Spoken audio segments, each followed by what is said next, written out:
candle burns at both ends. It will not last the night. But ah, my foes, and oh, my friends, it gives a lovely light. I don't know exactly where this is going to go, or what exactly I'm going to talk about. I just feel that I need to, and I'm not sure how comfortable I'll be, so okay. It's been a while since I did a Black Dog update on my sort of state of mental well-being and everything else, and apparently I'm worrying people a bit lately. I've had a few messages to check up on me from people, which is very lovely of you. I'm okay, but I'm not okay. Does that make any sense? I may have been behaving a little differently or been a little different, all told, because my partner's been away for a couple of weeks. In some ways, that's good. The horrible thing is to say, because it's let me get into a more natural rhythm, get more rest, things like that. Without quite so much busy day-to-day stuff going on. But it has left me alone with my thoughts, which is bad. I try to stay occupied, because if I don't, my brain sort of turns on me, like an organ being rejected, but in reverse, I suppose, my brain rejecting the rest of me. So I try to keep busy, and I have managed to keep busy, and a couple of people come out to visit me and stuff. It's all very appreciated, as are your messages. But I'm okay. It's back soon, anyway. I'm alright. But I'm not alright. It's a hard thing to explain, I suppose, but when you have a mental illness, and when you medicate, you start asking yourself, is this my real and my authentic feeling? Am I processing things in a real way, or is it the mental illness, or is it the drugs? It can draw you into an endless spiral of self-examination and so on. It's kind of ironic, because I just did an interview about game design where one of the big things I made a point of was being authentic, and that a lot of the reason that I discuss the topics I do, discuss the things I do, don't closet my opinions, even dress the way I do, present myself the way I do, is because I'm striving to be my own genuinely authentic self, and not as part of some cynical marketing exercise. I mean, authenticity is something that a lot of people are looking for, but just for myself. And the only way to be authentic is to be authentic. What I have a hard time processing is that for me, being genuine and honest is key to what it means to me to be a good man, or a good person more generally, if you like. And yet, sticking by my principles, sticking up for my principles, has been incredibly costly to me personally. And with this latest round of bullshit around the consent things in gaming, I know it's inside baseball for people who don't pay too much attention to that, but there's an attempt to force, by one way or another, and this is a deep irony, there's an attempt to force the use of consent tools, as they call them, upon the gaming world, at least as it takes place in public stores, conventions, things like that, and to shame people who don't use these tools into using them even in their own private home games and things. Now, I have no issue with consent. I do have an issue with the way this is implemented and so on, but when you argue against it, you're told, oh, you must be against consent, or you must be a horrible person, or whatever, and that's cost another couple of friendships, apparently. I believe I can disagree with people and still be friends. I believe that friends are the best people to disagree with, because you can remain friends and because they know you and they should have the wherewithal and the intimate knowledge of you to know that you're not just being a horrible bastard or whatever. But apparently not. And this just goes on, and the only affirmations I get are negative ones, or whatever the opposite of affirmation is, I guess. People saying that you've done something wrong, or you're a horrible person, or spreading rumours about your reputation, blaming you for things that you haven't done. I mean, I wouldn't mind if they were blaming me for things I have done, but still. And part of that, I've been told, is that I don't express or make public the good things that I do, or I don't talk about my work often enough, I don't pimp it enough. But I'm British, damn it. I feel awkward doing any of that. But, I mean, you don't do anything for people. You don't do good deeds or whatever because you want kudos, right? But there is an expectation of some sort of reciprocity. And I just get endlessly disappointed in people who don't reciprocate the good faith and the trust that I put in them. It never seems to get extended back in the other direction. But going back to what I was saying about self-examining your emotions and so on, with this latest round of horribleness, I don't feel that bothered. But the fact that I don't feel that bothered bothers me. And I'm trying to figure out whether it's a medication-wrought detachment, or just having gotten used to disappointment, to that sense of betrayal, to the point where it's just become a sort of background hum to the world, right? There's a lot of stuff going on that should break me in a lot of ways.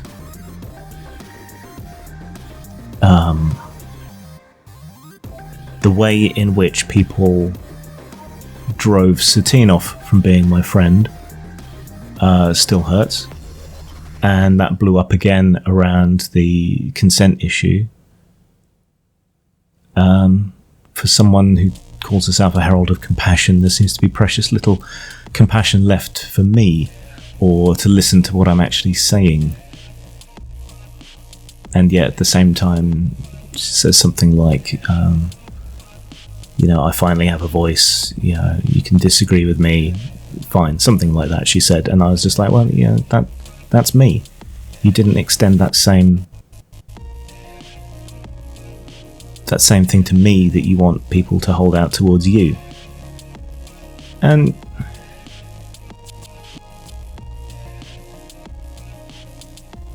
I've always really liked her. I think she's been really good for the gaming scene. I think she's been really good for D&D. I think she's a wonderful person. I've told her so many times. Not to be creepy or anything, just because I felt she was a positive thing, and deserved to be treated fairly. So when a lot of people, including the woke squad, were giving her a massively hard time when she sort of first got into the public scene and was seen as part of Zach's entourage, I guess, when people were giving her a hard time, then I stuck up for her. I gave her some work, some of her first work in the RPG space. I'm proud I did. I wouldn't take any of it back, but that just makes it sting more when someone turns their back on you. And with all this fuss around the consent thing, lost another friend. Someone I've been friends with for years, someone I've worked with closely, someone I went into business with, though that fell through. I secured a great deal of funding for us through a friendship with someone else, and it just never went anywhere. I hit a pit of depression, they hit problems of their own, ended up having to move and stuff, and so the money just ended up being squandered, which left me feeling awful for taking the money from the friend that offered it. A feeling that still hangs over me, even though I've paid back what I felt I could, even though they told me not to, but I still feel bad that all that money was essentially wasted. I should have just kept it to myself without bringing my friend in and partnering up with them. And now, after all that history, after what must be nearly 15 years of friendship, one disagreement, without ever even listening for what I was going to say, or what I was saying, gone. That's it. And yeah, it doesn't bother me that much, and it should, and the fact that it doesn't bothers me more. And this has been this pattern. Whenever I stand up for something that I think is right, it gets assumed to be something else that I'm actually standing up for, and it's assumed to be something bad. The new edition of SLA Industries is coming out. I was, believe it or not, line developer for that at one point, though I was never given any money or instruction on what to do. I was just kind of babysitting it. I wrote material for it, the original Cannibal Sector 1 book that I got edited to shit. Ursa Carry and other bits and pieces. Used to see Dave Alsop pretty regularly. He lived with a friend of mine, and we would talk over stuff, and we really clicked, and I felt that I understood what he was trying to do, that he understood me. We had a good relationship, and I would have liked to have written more for SLA, but unfortunately I had a falling out with one of the people on the SLA crew during Gamergate. Again, someone I'd known for years, someone I'd worked with, someone who should have known that I would never get involved with something if it was genuinely a harassment movement, and yet they wouldn't listen and accused me of having got a religion and other nonsense like that. So this is just a kind of background hum of betrayal and disappointment of a hobby and an art form that I always felt was robustly anti-censorship and very open and accepting of people, now feels increasingly closed off and tightened. And the irony is that it's coming from people who say that they're all about being open and tolerant and inclusive and against gatekeeping.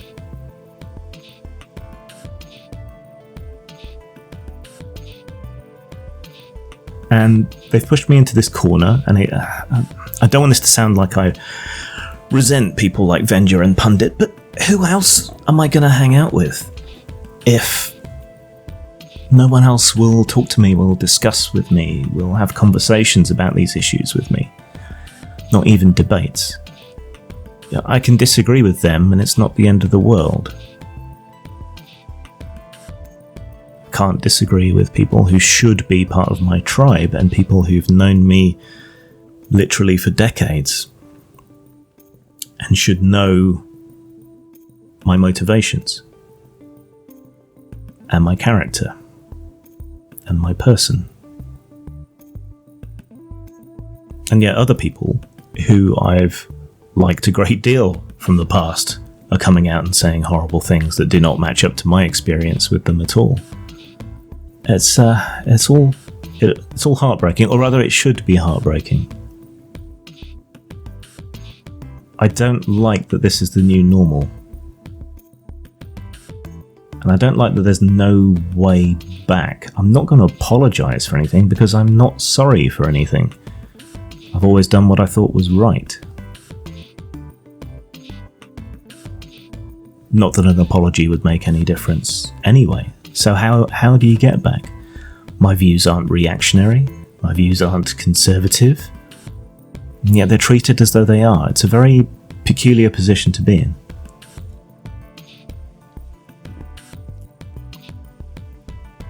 And yeah, I find it hard to sell myself.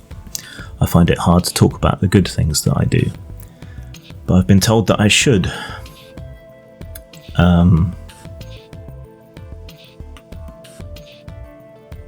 I often help people out. I'm not wealthy by any stretch of the imagination, but if I have a spare, $10, $20, $50, $100, and someone's in need, I go and help them out. I send them the money that they need for a roof over their head for another night, or a pizza to feed their family that evening, or the medicine that they need, and that's quite often what it is with America. I don't make a big song and dance about it. I feel wrong even mentioning it here, but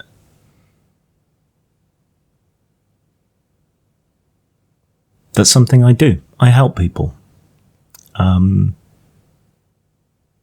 I know how awkward I feel when I get help, and how I like to feel that I'm contributing something in exchange. So quite often I give people work, even if I don't need something done at that time. I'll pay for some art, or for some writing, or for some marketing, something, just to allow people to maintain that little bit of pride.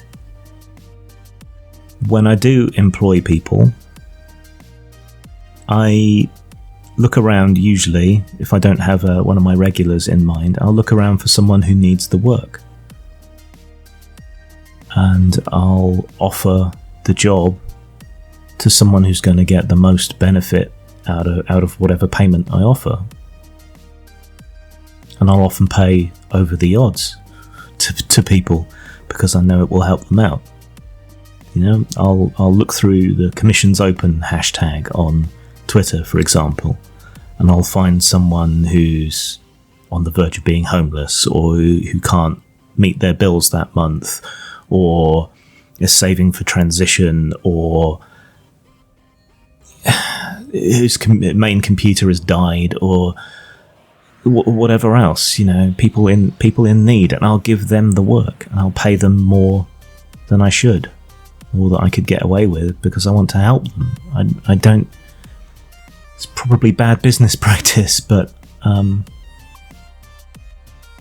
it's just something I like to do. It's why I started the art scholarship, right? In memoriam of my friend Zell. I helped pay his way for a while with a lot of work that I gave him, and watched him flower and get so much better as an artist. And when he died, it was pretty devastating, because I'd kind of watched him become an adult and become his own artist rather than an imitator of others. And so I wanted to commemorate him by doing this art sponsorship, this art grant that I give to people in need, or people in school, for genre artists who always have a hard time in education anyway. And yet every year it's like pulling teeth to get people to pay to help sponsor it, and it's hard to get people to enter. And a big part of that is because every year there is someone, I wish I knew who goes around and tries to sabotage it, telling people that they don't want to be associated with me. And you try to do something good in the world, and someone's just got to shit all over it. It's painful. But I do that in his memory, and again, because it will help people. I sell stock art for various artists. Something I'd like to do more of, because I have a storefront that quite a lot of people go to now when they're looking for stock art. I keep a very small percentage, really, all things considered, of the sales, and send the rest on to the artist, and that allows them to make more of an ongoing income. And if it's short, I pay out more than I actually owe them. Or if I know that they need the money that month, I pay out more. No one asks me to do it. It's probably bad business practice. Again, spending more money. But I like to do that. Same for anyone else. I'll at least round up what I owe them. It just feels like the right thing to do. And there's no reciprocity in business either. Steve Jackson Games apparently have no conscience about all the money they've made from Munchkin.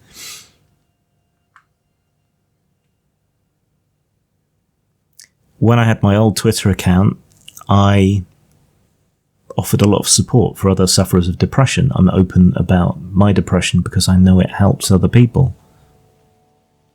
For me to do so, for me to talk about it, to make it more visible, and I often don't feel like there's much else I can do to help myself, but if I can help others, that helps me feel a little bit better, and I know they get benefit from it.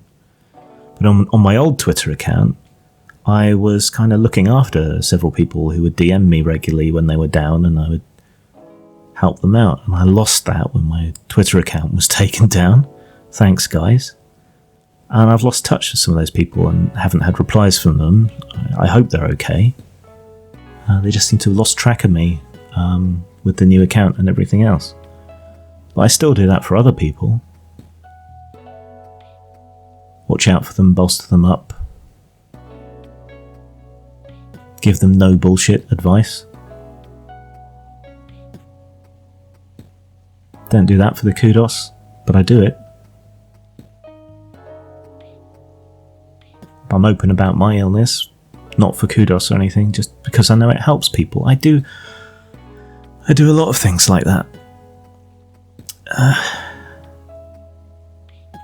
Satine once called me nice, kind. Sometimes you got to be cruel to be kind. Unfortunately, but I try to be that. I don't feel like anyone else treats me the way I treat others.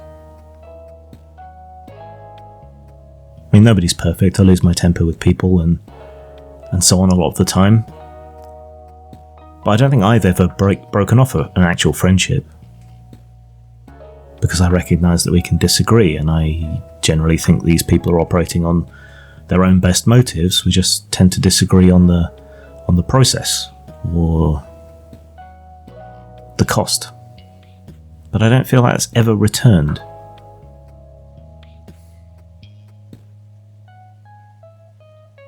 So at what point do you stop being kind? At what point do you stop being generous?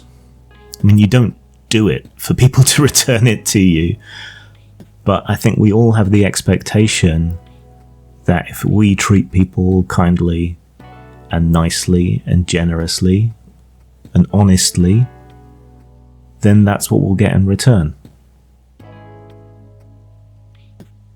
And instead, what I've had is hatred, jealousy, rumour mongering, no benefit of the doubt,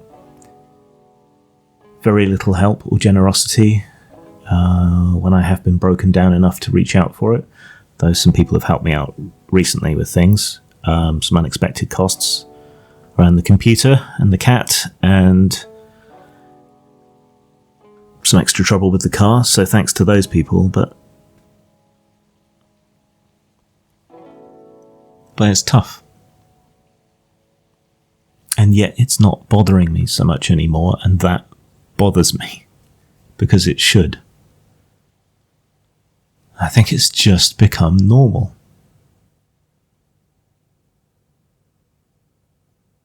I think I'm too old to change, so I'll keep on doing these things, keep on standing up for what I believe in, and I'll take what little comfort I can from the fact that these other people are missing out on having a true friend by choosing to cut themselves off from me. Is genuinely their loss, perhaps.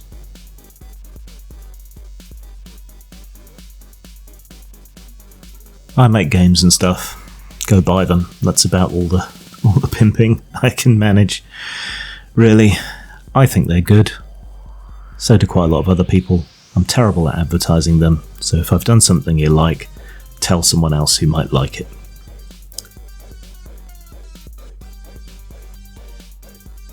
I now feel really distinctly uncomfortable having talked about all the positive things that I do that I never normally talk about, so I'm going to head off. I just needed to get this all off my chest, and I doubt very many people will listen. If you made it to the end, put xylophone in the comments. Zang.